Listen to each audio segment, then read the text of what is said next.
18 जनवरी 2026 की रात को स्नेहा अपनी माँ को फोन लगाती है। कहती है कि माँ यहाँ पर सब कुछ ठीक है और मैं थोड़ा पढ़ाई में व्यस्त हूँ। इसके बाद वो फोन रख देती है। लेकिन ये आखिरी बार था जब स्नेहा की बात उसकी माँ से हुई थी और इसके बाद ना ही कभी स्नेहा का फोन लगा और ना ही उसका कुछ पता चला। अब जैसे ही बेटी लापता हुई, एक माँ अपनी बेटी की तलाश में इधर उधर भटकती रही और आखिरकार जब स्नेहा का कुछ भी पता नहीं चला तब स्नेहा की माँ किरण देवी ने पुलिस से मदद ली और अब पुलिस स्नेहा की तलाश में जुट गई। उन्होंने भी हर जगह स्नेहा की तलाश की और फिर जब इस मामले का खुलासा हुआ तो जो दर्दनाक सच सामने आया उसने हर किसी के रोंगटे खड़े कर दिए। साथियों, आज का ये पूरा मामला शुरू होता है बिहार के मुंगेर से। मुंगेर की रहने वाली 25 साल की स्नेहा कुमारी एक नर्सिंग की छात्रा थी और उसका सपना एक नर्स बनने का था। लेकिन कुछ समय पहले उसकी आर्थिक स्थिति इतनी मजबूत नहीं थी और ऐसा इसलिए था क्योंकि साल 2022 में उसके पिता का निधन हो चुका था और अपने पिता के जाने के बाद कुछ समय के लिए स्नेहा को ऐसा लगा कि एक नर्स बनने का उसका ये सपना अधूरा रह जाएगा। लेकिन वो शायद भूल गई थी कि उसकी माँ अभी जिंदा है। स्नेहा की माँ किरण देवी ने अपनी बेटी के हौसलों को टूटने नहीं दिया और उससे कहा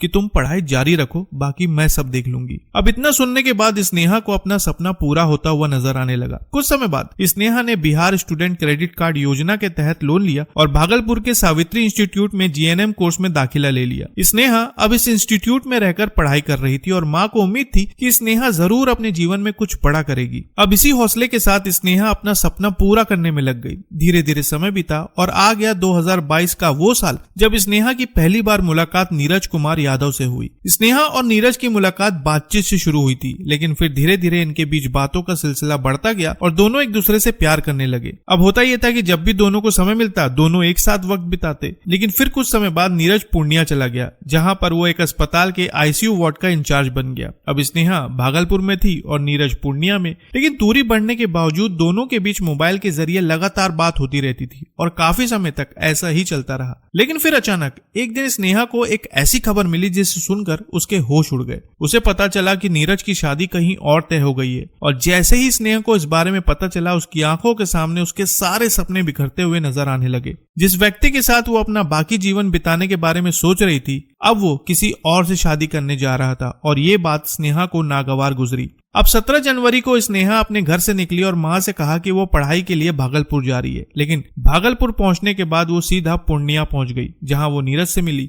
फिर 18 जनवरी की रात करीब 8 बजे उसने अपनी माँ से आखिरी बार बात की और कहा कि माँ, यहाँ पर सब कुछ ठीक है, मैं अभी थोड़ा पढ़ाई में व्यस्त हूँ, और इतना कहकर उसने फोन रख दिया। लेकिन फिर जब स्नेहा की माँ ने स्नेहा को 19 तारीख को फोन लगाया तो उसका फोन लगातार बंद आ रहा था और जब काफी समय तक स्नेहा से संपर्क नहीं हो पाया तब स्नेहा की माँ अपने कुछ परिजनों के साथ स्नेहा का पता लगाने के लिए सीधा भागलपुर पहुंची। लेकिन हैरानी इस बात की थी कि उन्हें वहां पर स्नेहा नहीं मिली। स्नेहा की माँ ने स्नेहा के कुछ दोस्तों से भी बात की, लेकिन ज्यादातर दोस्तों को स्नेहा के बारे में कुछ भी पता नहीं था। लेकिन फिर एक दोस्त सामने आई और उसने बताया कि स्नेहा का पूर्णिया के रहने वाले एक युवक के साथ प्रेम संबंध था और शायद वो उसी से मिलने गई है। अब ये बात सुनकर उन्हें बहुत गहरा झटका लगा, लेकिन फिर उन्होंने किसी तरह से अपने आप को संभाला और स्नेहा की तलाश में वो पूर्णिया पहुंच गई। पूर्णिया पहुंचने के बाद उन्होंने स्नेहा की हर जगह तलाश की और उस युवक के बारे में जानकारी जुटाने की कोशिश की, लेकिन ना ही उन्हें स्नेहा के बारे में कुछ पता चला और ना ही उस लड़के के बारे में। हर जगह तलाश करने के बाद आखिरकार किरण देवी ने